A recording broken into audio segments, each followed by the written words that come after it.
Yeah, it's good. If anyone asks, I sprayed deodorant before I started.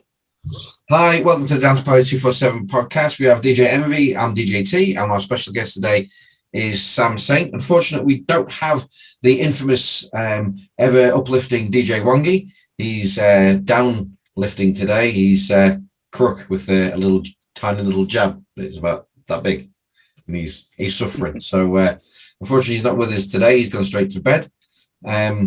Over to you, Sam Saint. Uh, That you're funny, T. is a classic. Over to you, and I've dropped you straight in it. Did they give you a better sense of humour when they gave you a better haircut as well? No, mate. Made it worse. It got blew off in the wind. Look, blew off. Gone. Liking the little part in there, though. That's nice. Do you know what it reminds me of? One of them youngsters who's trying to be all hip and that, but he's 50 and he can't be. Do you know what? He actually looks like my Grand Theft Auto 5 character. I will send you photos later. What we do, we'll add that to the podcast, Sam. Yeah. Yeah. What we were going to talk about tonight, before I drop Sam Saint actually in it with no response, was we were having a conversation the other night, and Sam hit us up to get some advice on buy some CDJ 2000. No, I didn't.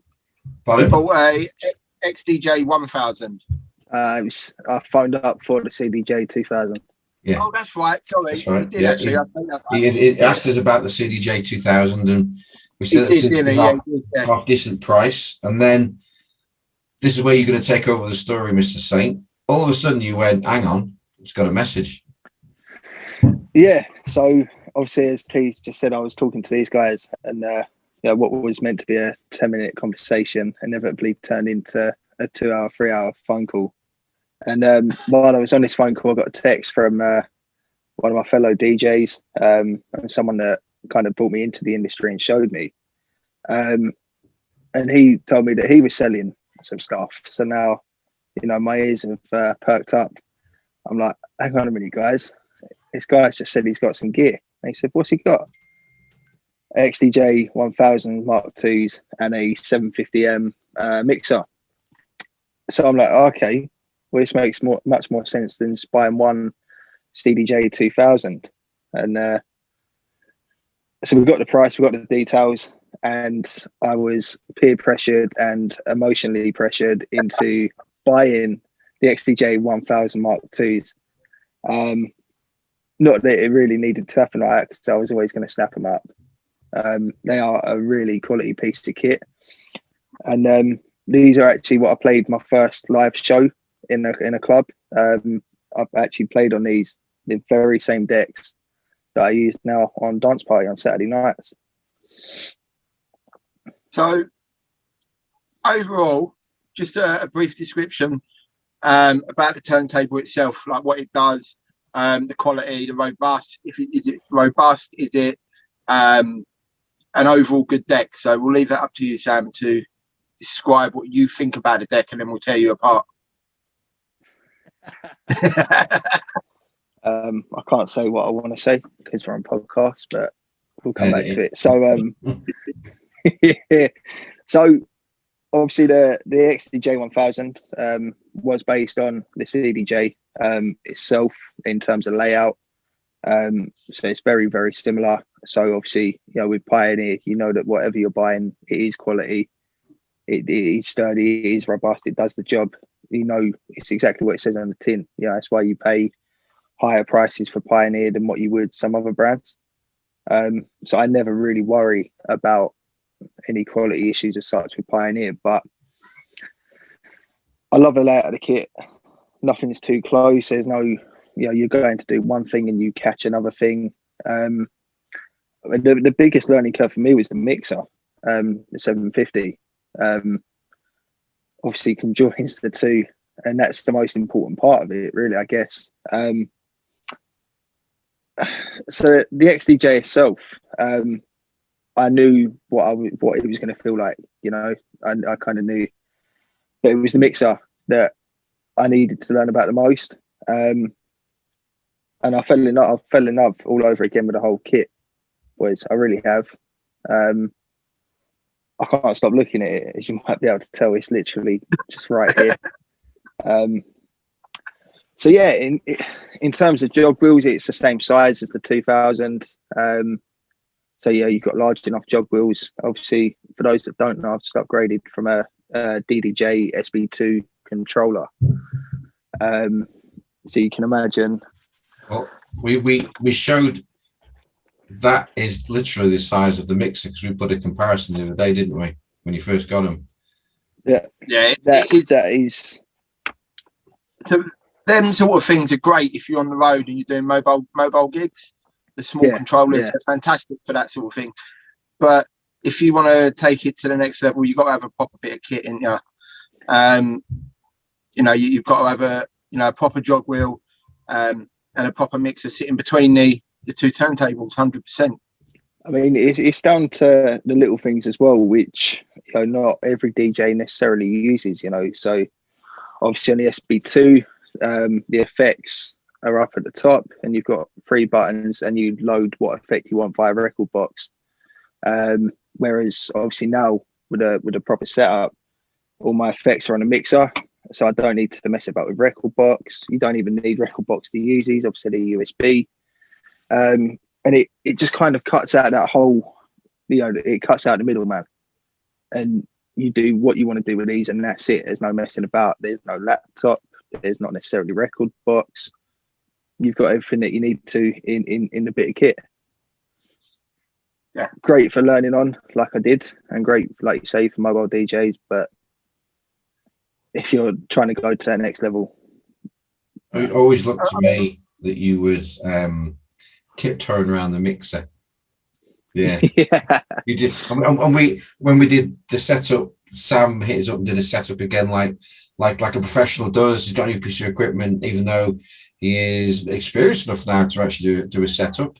That he got everything dialed in, and we made sure obviously streamed properly. And we were talking that you're just not kind of coming in at this angle because you want to knock things. You just want to be careful. Now you got room to kind of be a bit lazy and coming in at this angle rather than you got the four faders. Again, when you said that you were doing back to backs with this this DJ that obviously is now giving you this lifetime offer, basically, that obviously 2 hands on the mixer because you're doing back to backs and stuff, and you're not knocking each other around. I mean, that's where you kind of got that technique from coming in, so you're on top, so somebody can come in underneath and that kind of stuff. But it just did look like you were very cramped, and you just like you barely want to touch anything. Yeah. I mean, that's what I'm looking forward to now. I think, ever since I started, DJing a few years ago, obviously I started with the SB2, and then when I was going to gigs in Hertford and Reading with Dean, obviously I was starting off, so I wasn't doing a back-to-back. I wasn't doing anything major. At the end of the night, I might play 1 or 2 songs just fading in and out. And then obviously as you spend more time and you get used to it and all that, you start doing more. And I think that's what I'm looking forward to now. Is back then I was on weekends, I was with the XDJs, and then throughout the week, any bits that I did or any private events, it was on the SB2. Whereas now, I've got the XDJs all to myself whenever I want, 24/7. They're here, they're up. I just need to open the loft and that's it. I'm free. So there's no to and from.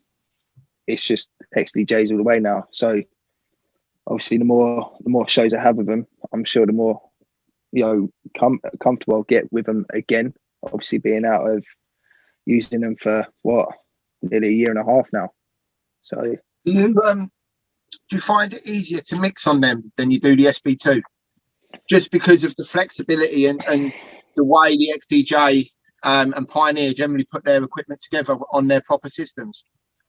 Yeah, I think obviously I've had one Saturday show with the XDJ, so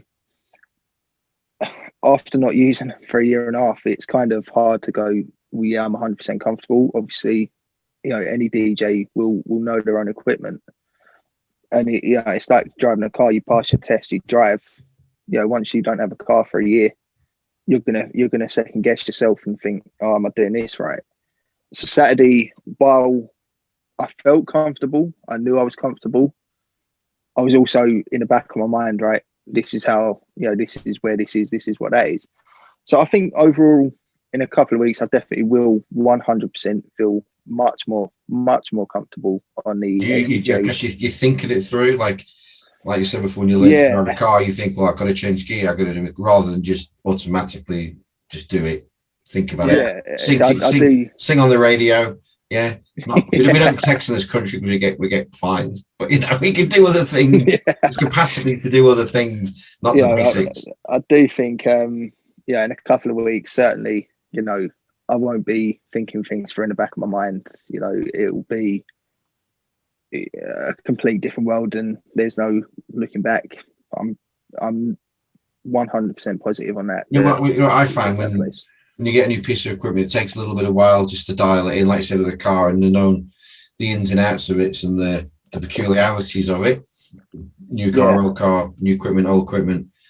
But eventually, your hands will just go exactly where it needs to go. You think, I need to do that, and your hands are there. Yeah, knows exactly where it is. It just doesn't. It's very much routine, and obviously that only comes with using the same equipment week in, week out. That only comes with practice and experience, and that's the same for any skills that a DJ learns. You don't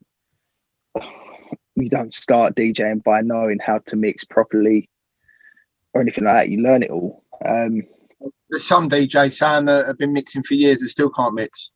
You can't defend themselves. No idea. Not fair. And it ain't the person you're thinking either. Oh, was it Wongy then? Was you talking about Wongy? That's all right. That's the one. He's not here, so it's all right. That's what I said. He can't defend himself. Someone's definitely getting him. Someone else, but are we going to leave that in the podcast, Steve? Yes. I'll leave some in. Yeah, I'll leave a bit in. Yeah, I mean, like I've picked up new decks as well, so I know what you're saying, Sam, because I mixed with them mixed with one of them on Saturday, and it was a bit. No. Rewind. There's a whole story on the podcast. We have a history of drama on the Envy scale, from the point of I'm going to buy my decks to I want to transfer money while these decks are in checkout, and then the checkout gets locked out.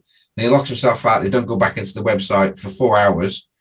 So he can't go buy the same decks that basically they say could be sold. We don't know because you left them in checkout and it takes a while to go back into the system.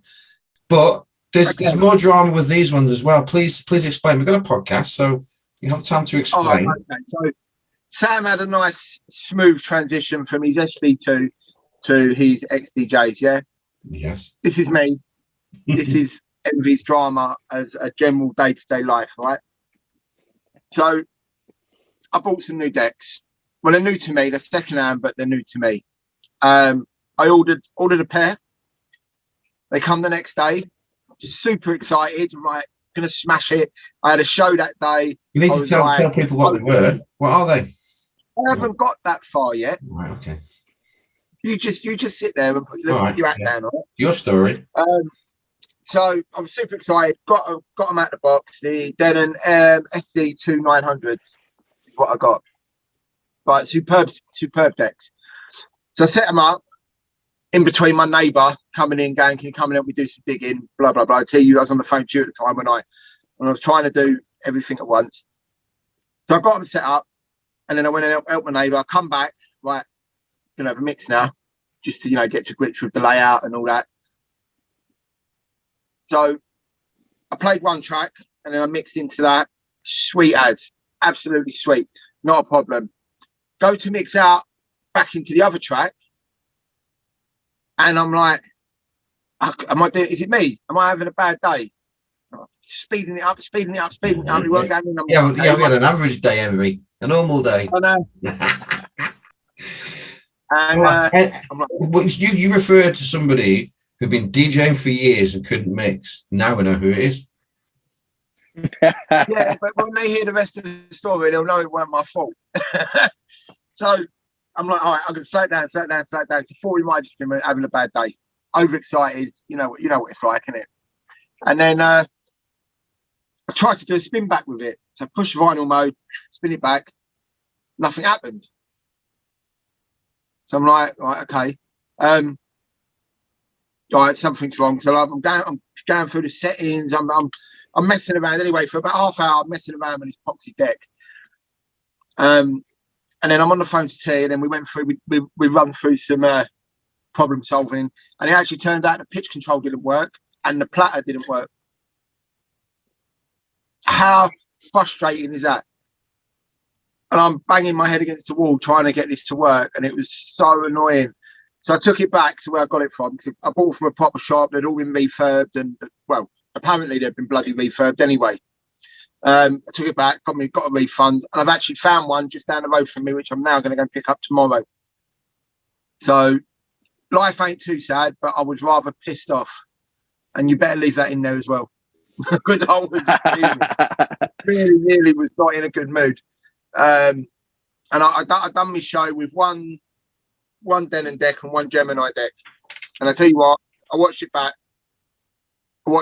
and it looked really weird. And to top it all off, my camera was too low and it cut the top of my head off. So I look like I've had my bloody head sliced off in that one. So you had a great set on Saturday.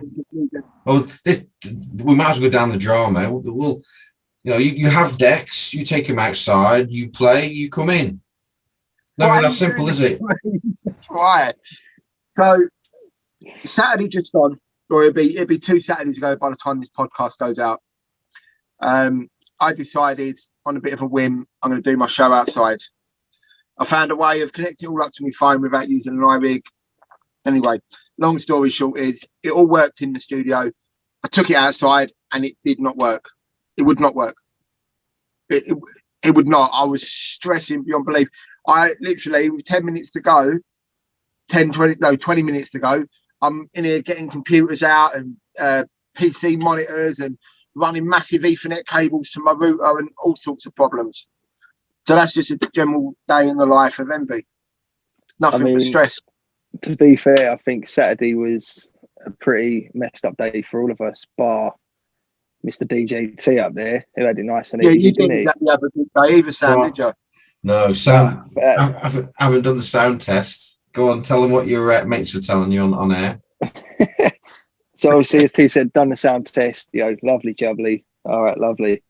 I set up Saturday, 8 o'clock, record, go live. And within 5 minutes, I must have had 5, 6, 7 texts from different people, both part of Dance Party and outside of Dance Party, going, "Have you got echo on? Is there an echo? What's wrong with your sound?" And I thought, oh no. So obviously, new decks, can cause problems. I looked, I've got no echo filter, I've got nothing. I've looked at my settings on the computer, nothing.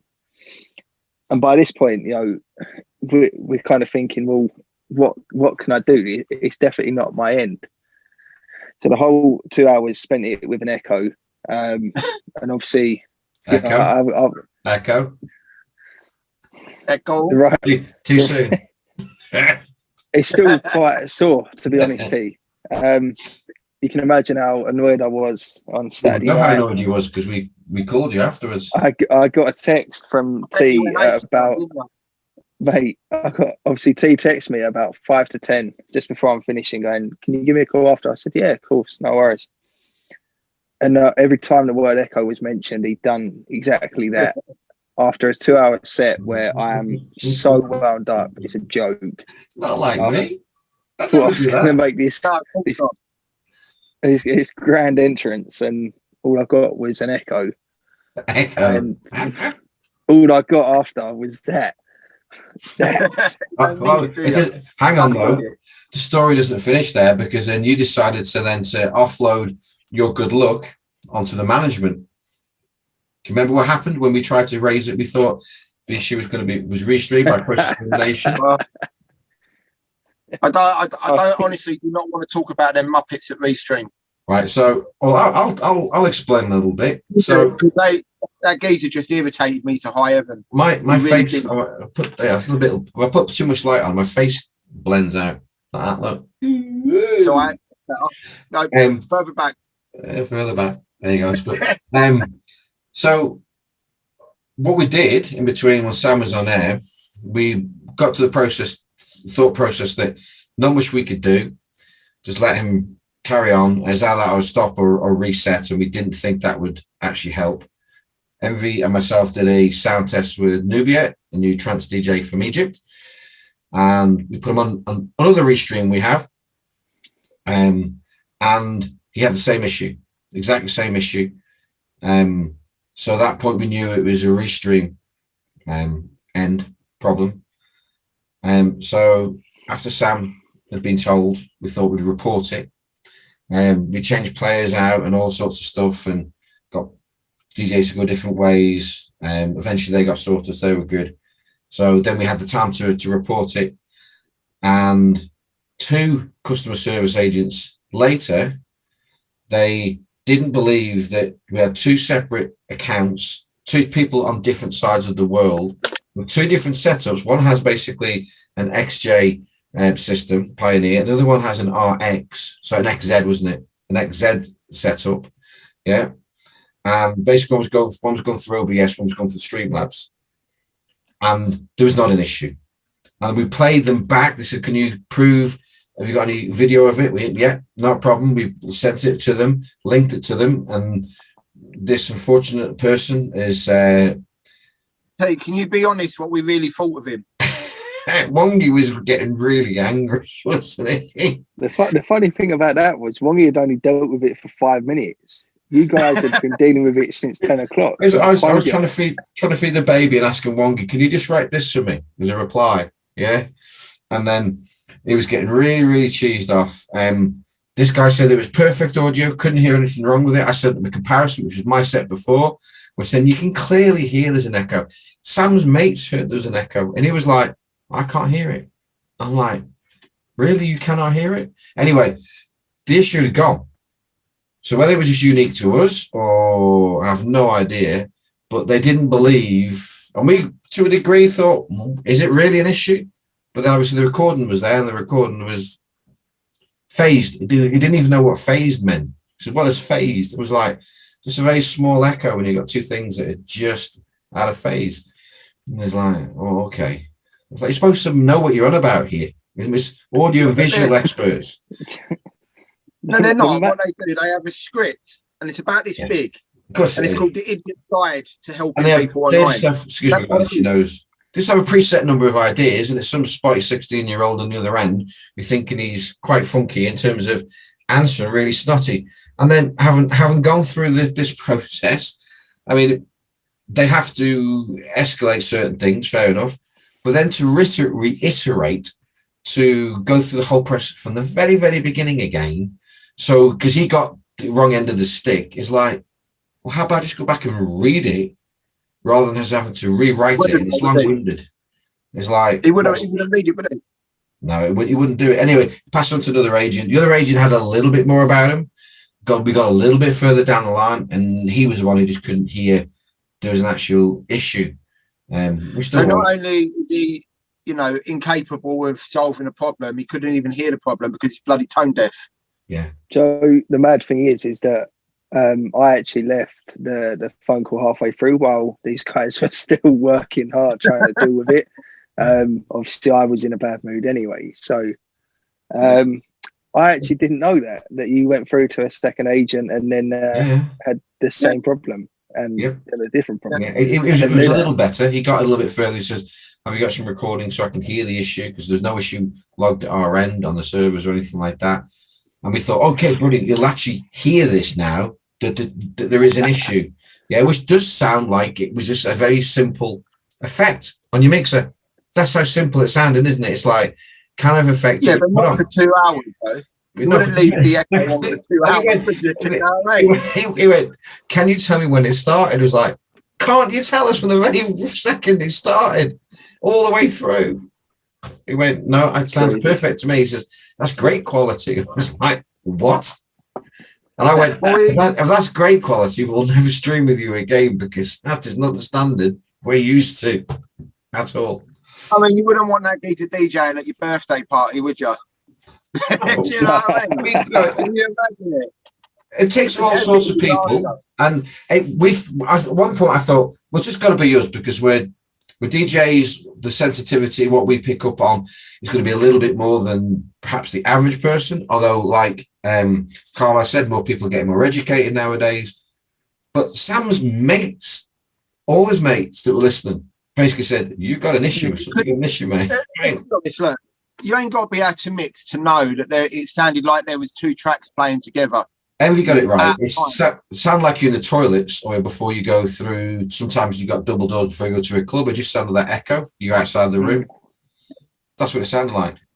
It was just. I mean, you couldn't not know that unless he is some spotty 16-year-old who's never been to a club before and never gone and used the toilets there. I mean, my biggest fear about that whole thing was it was probably a couple of months ago now where I had a very similar problem. I had an echo and it was almost like two things were playing at the same time. And obviously I'm monitoring from here, like I have sound in my room. So obviously I know what's going on kind of thing. But on the stream, it sounded like there was two tracks playing. And for days on end. I had the same thing, Sam. Don't worry, man. It's schoolboy ever, but I'll use a schoolboy era. So for those of you that don't know what happened, and then days on end after the set, we couldn't work out what it was. So I spent about half a week racking my brain as to what it could be, and it turned out that the green screen that I'd recorded, actually I had music playing while it was recorded. So you've got music on the green screen, and then you've got the music I'm playing on the decks. Yeah. And I actually debated whether to phone these guys up and let them know. I was this close to not telling anyone. So, well, I've had that when exactly the same thing when you get used when you hadn't used a green screen. Obviously, you haven't used a green screen, for a little while. So, and every changes his out every 2 seconds his background. That's because that's where he gets bored. But I changed mine out, and mine was just a couple of seconds long, 5-6 seconds, just on a loop, and there was no audio on it whatsoever. However, when you put that media source into your encoder, it gives it volume automatically. It assumes you're going to play it because it's a video, isn't it? That's what it assumes. So it puts the volume up straight away. As where up to that point, the only source you have is your webcam, and all the other sources are zeroed out. The sliders to the left, and I just got this clicking, and it was basically where it looped. To the point where it looped and went back again, it clicked. It was like you get vinyl, yeah. And I played in front of 2 of our managers. Not one of them said anything to me. Not one of them. They listened to my set for 2 hours. As soon as I listened back to the record, about 3/4 of the way through, I went, "What's that clicking?" I didn't hear it to that point. I said, "What's that clicking?" And I went out, and obviously I had it on the other computer, and I was not monitoring it, but I have it on there anyway, just in case. So I've got a separate reference. I always do. And it's like, I'm not like Envy. I can't afford 2 computers in the one room. I don't have the space as my elbows there.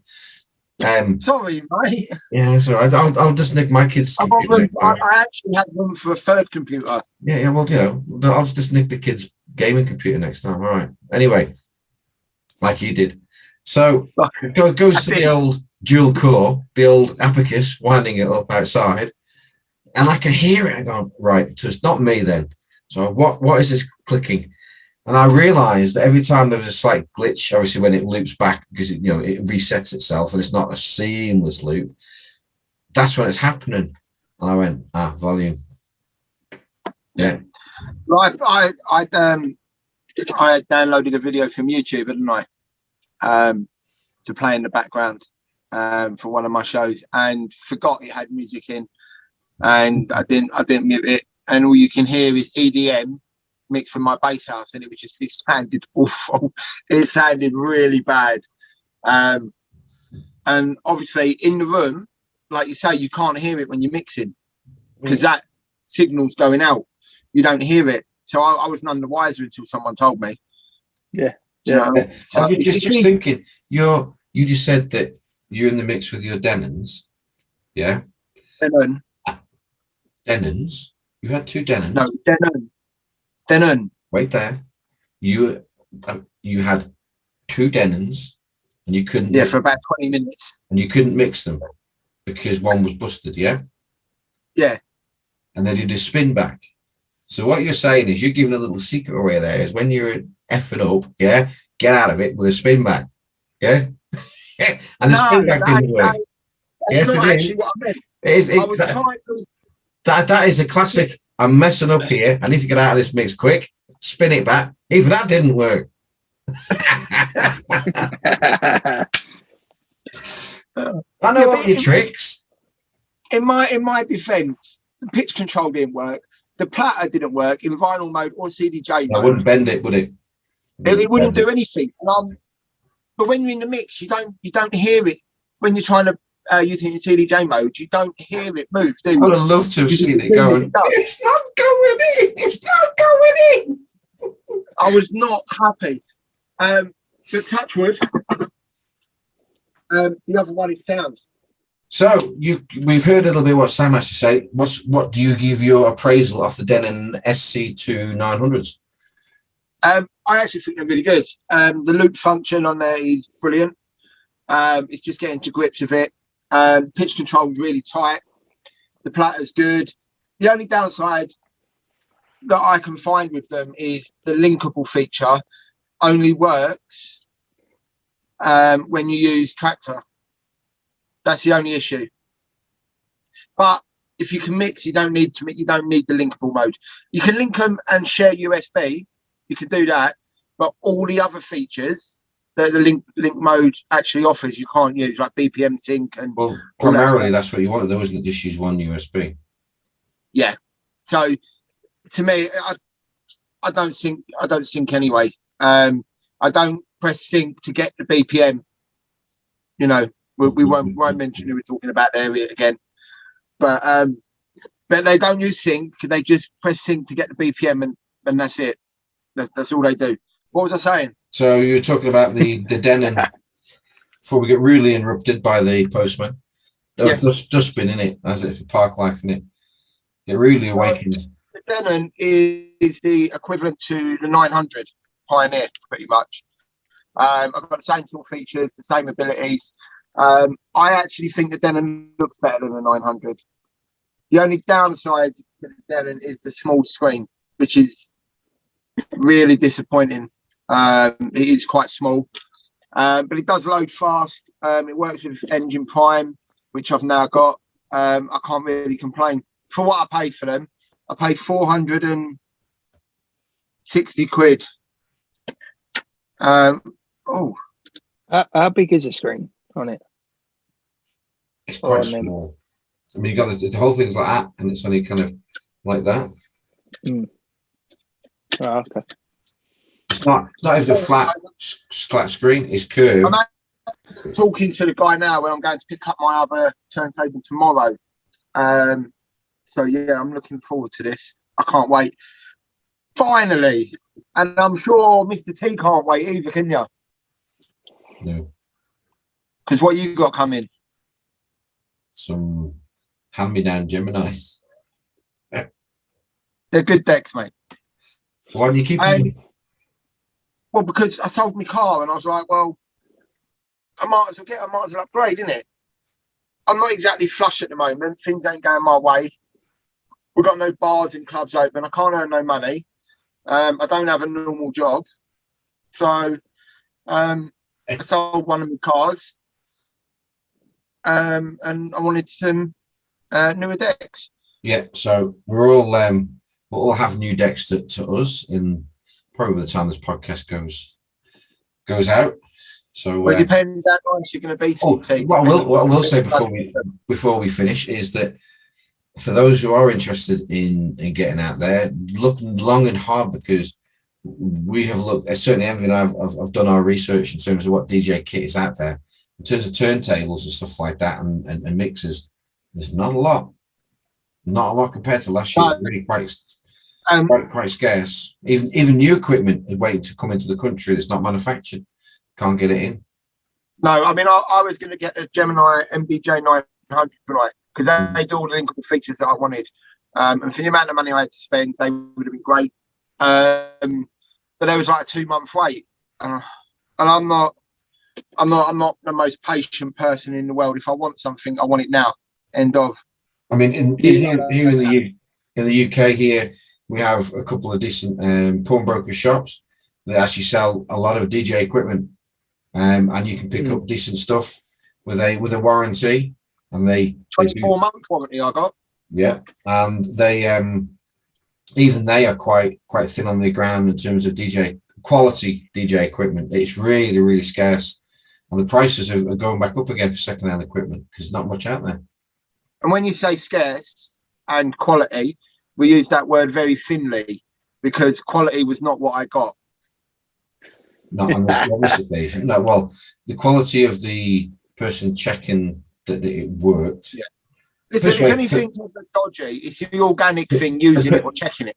Yeah, the person who sold it's got a deal, because obviously the price would have been a lot less, or they wouldn't have bought it.